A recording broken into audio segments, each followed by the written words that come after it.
Spin Cycle America, the American Citizen's Handbook, Season 1, Episode 3. What kind of government did the founders create? Welcome to Spin Cycle America. I'm Coach. This isn't about political parties.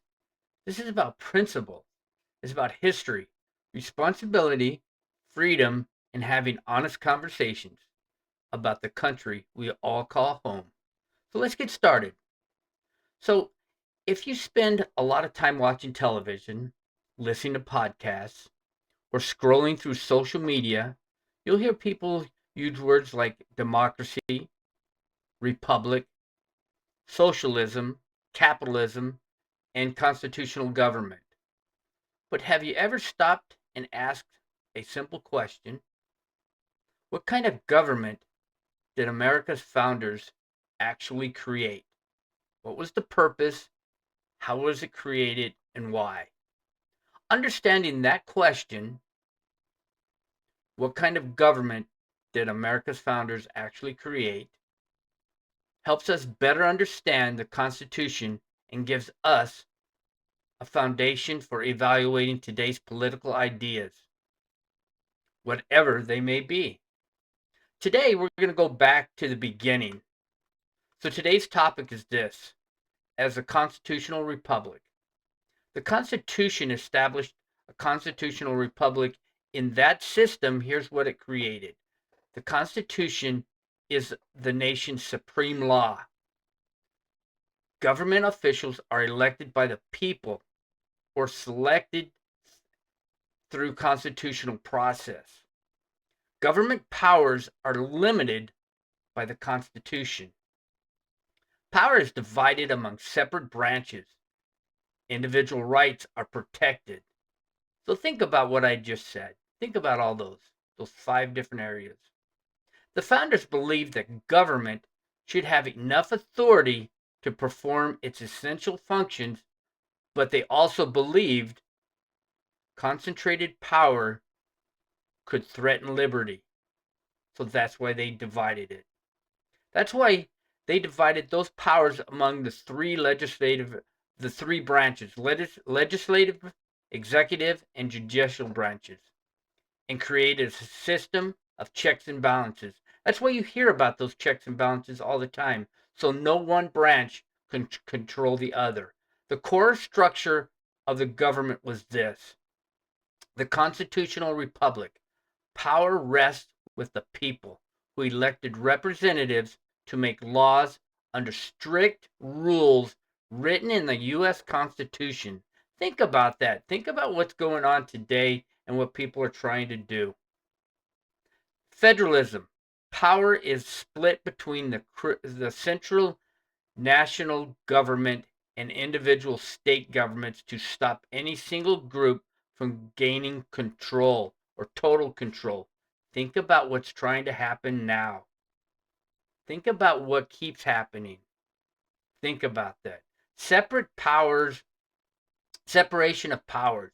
Government is divided into 3 distinct branches: the legislative, the executive, and the judicial, with a system of checks and balances so each branch can limit the others.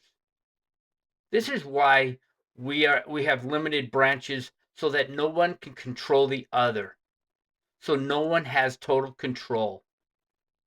Why limited government? Let's talk about that. Many of the founders had experienced what they believed to be abusers of government powers under the British rule.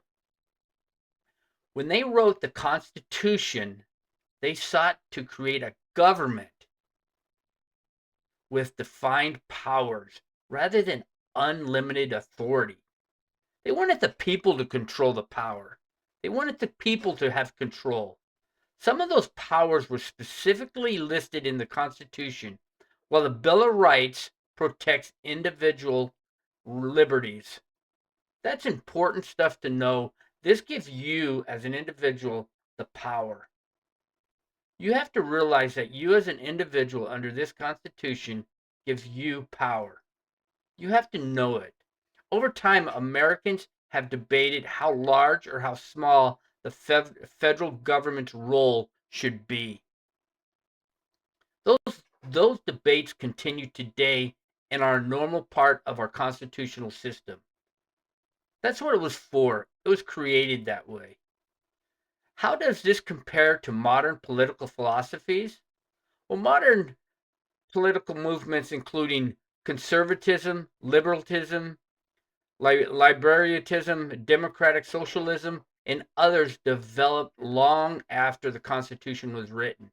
So the Constitution was written long before these other political parties or movements started. For example, organizations that identify with democratic socialism generally support expanding the government role in areas such as healthcare, education, labor protections, and social programs while pursuing those goals through democratic elections. Supporters argue that these policies can promote greater economic security and reduce inequality. Critics argue that expanding government authority and spending can reduce individual economic freedom, increase dependence on government and or move government beyond the limited roles envisioned by many of the founders. This is where the problem is coming right now, and people need to start realizing that and seeing that with the socialism that's being moved right now on the Democratic side. They're trying to take away individual rights. They're trying to give it to a committee, and I'm going to explain that here in just a minute. Those differing perspectives are part of today's political debate.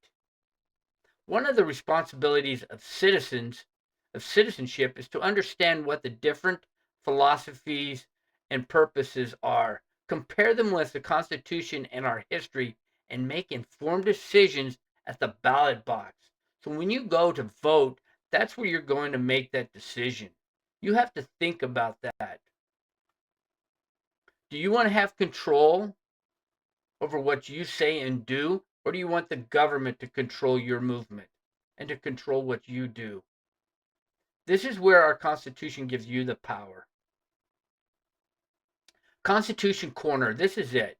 The Constitution begins with three powerful words, and I've mentioned this before in past YouTube channels.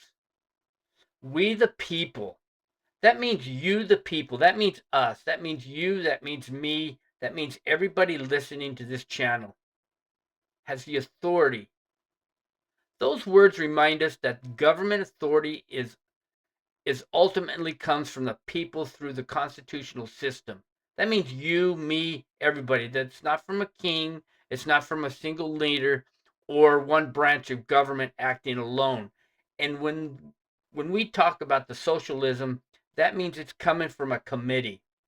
So with that being said, a socialist form of government is controlled by a committee, similar to a school board committee. You don't have a checks and balance. You don't have a constitutional government where you have three separate branches checking each other and limiting the size of government as well. That means the money is just going all over the place and you don't have any control over the spending. You don't have any control over the size of government. Think about that for a minute. And if I'm wrong, you let me know in my comments, in the comments below. Because nobody will be able to control and stop it. In the Constitution form right now, you can control the limited size of government and you can control the spending. So here's a little bit about history. James Madison wrote in Federalist Number 51 that the structure of government should ensure that ambition must be made in contrast, counteract ambition. And his point was that because people are imperfect, in other words, nobody's perfect, no one person or institution should hold unchecked power. With the socialism, that means people are going to be running a must. They're going to be all over the place. Nobody's going to be checking their power. That principle became one of the founders of the American constitutional system. If you look at the New York system right now, New York City, just check it out. Somebody's running over there without unchecked power right now as you see it. Here's the verse for today. Where there is no guidance, a people falls. But in an abundance of counselors, there is safety.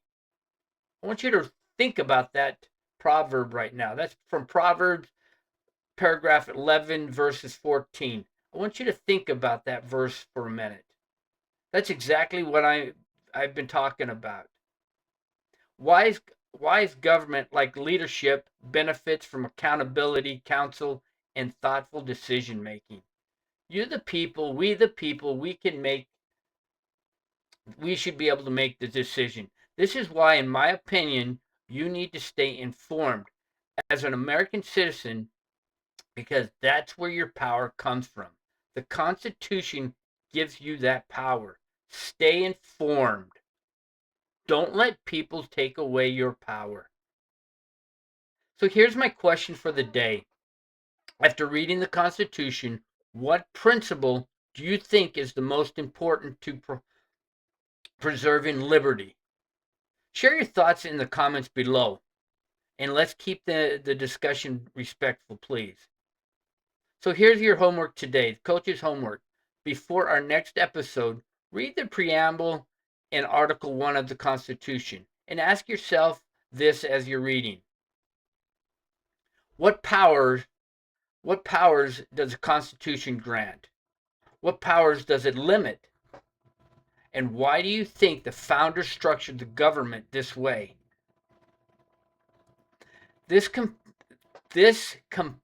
Then compare that, or compare what you've read with the platforms of any modern political philosophy or party that interests you today. See where they align and where they differ. See what parties are changing or trying to reshape the Constitution in today's society. There's something out there that's trying to change things. Look at it. Stay informed. This is your world. This is your United States. We have to make sure that we're preserving things for our next generation. So here's my coach's whistle. As a coach, I always told my players to learn the fundamentals before arguing about the playbook. The same is true of a citizenship. Before you debate today's issues, we should understand the system our founders created. That doesn't mean every American will reach the same conclusion. You and I may differ. We may read the same thing, the same article, but we may come up with different conclusions, and that's fine. Healthy disagreement is always part of our republic, but informed disagreement is far more productive than uninformed disagreement. So think about that. You see it all the time on the different media platforms that are out there. People that are uninformed trying to make an intelligent decision or an intelligent argument. It's not there. Read the Constitution, study our history, think critically, and never stop learning. That's how informed citizens help preserve our freedom, our society. And again, that's where your power comes from, the Constitution of the United States. So I'm Coach. Thank you again for joining me here on Spin Cycle America. Remember, this isn't about being perfect, because no one is. It's about being responsible. It's about understanding where we came from, appreciating the freedoms we have, and doing our part to leave this country better for our next generation. Have a great day. Take care of yourselves, take care of your family, and take care of each other. God bless you, your family, and may God continue to bless the United States of America. And I'll catch you all on the next episode of Spin Cycle America. You all have an outstanding day.